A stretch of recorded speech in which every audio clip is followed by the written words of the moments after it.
In this video, we are going to see some of the concepts related to the collaboration and sharing.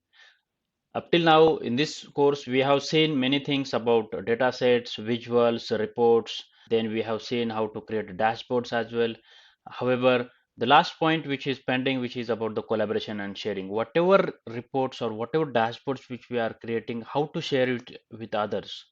Because if you are just working as a single developer, the collaboration and sharing is not required. But when it comes to multiple people, multiple teams, then collaboration and sharing is important. And we need to understand what is collaboration and what is sharing.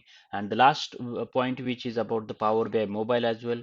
This topic we will see in next video. However, in this video, we'll try to understand collaboration, sharing. Now, when it comes to sharing, when we have this My Workspace is created, we have seen that these are the some of the dashboards or app reports which are being created, and if you can see this sharing option is available here.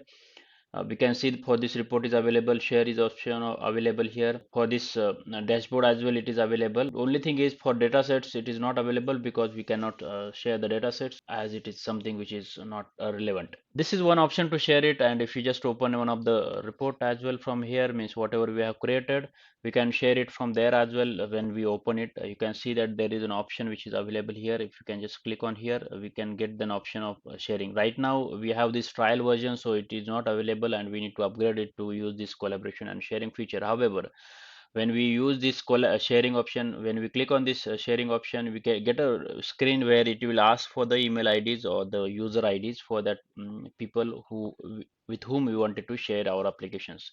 Now the users or the email IDs may be within our organization or outside our organization as well. So that depends upon our requirement, and that we can do it. Once it is given to them, then it will be available with as a link. Means they will get a link. We can provide some access, like whether they can edit that dashboard, or they just can view, they can share it with other peoples as well or not. That settings we can do. Means we can just restrict them that you just use it, you cannot share it with any others, you cannot edit it as well. That thing we can mention in that sharing option when we are going to use this feature. So this is one thing which we can do with the sharing option. And when other people share with us, like as for a developer, means whenever anyone shared any applications or any dashboards with us, then it will be appearing here, means that will be shared with me. So this is about sharing. Now when it comes to collaboration, we need to understand that there are my workspace which is got created, and this is just for using when we are having a single developer. Means we are not having many developers, and we are not having a big project. We are not working on any project where it involves like more than one person.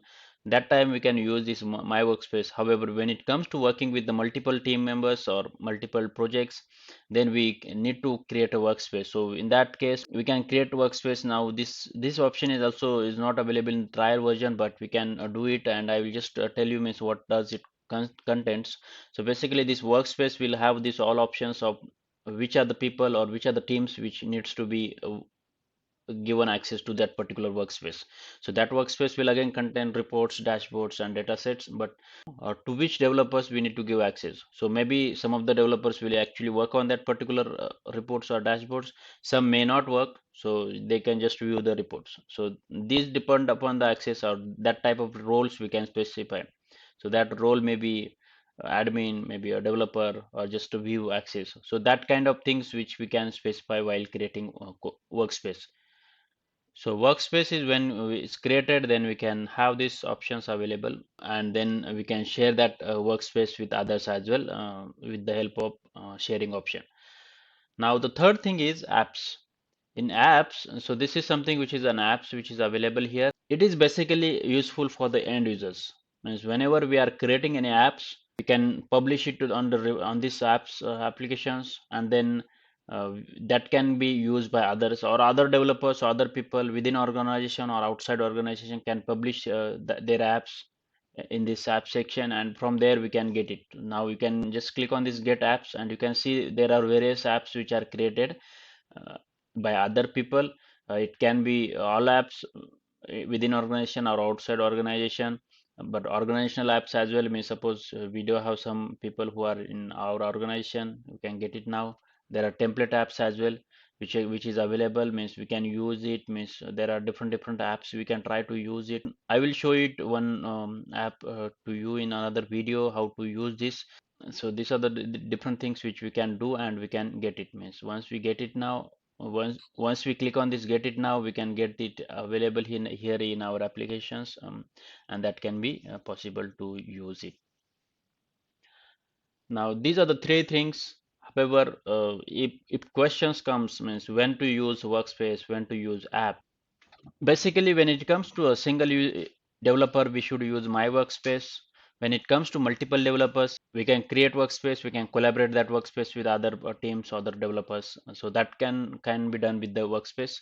And app is something which is available for the end users, means whenever whoever don't want to edit anything, they are going to just to use the applications for their understanding of the data. So that can be done with the app application. So this is something which is collaborating and sharing the results with the help of workspace and apps. Now the last point is Power BI mobile, so that we will see in next video, so that we will be completing our all Power BI tool set. I hope this video is useful for you. If I have any questions or comments, do let me know in comment section. Thank you for watching.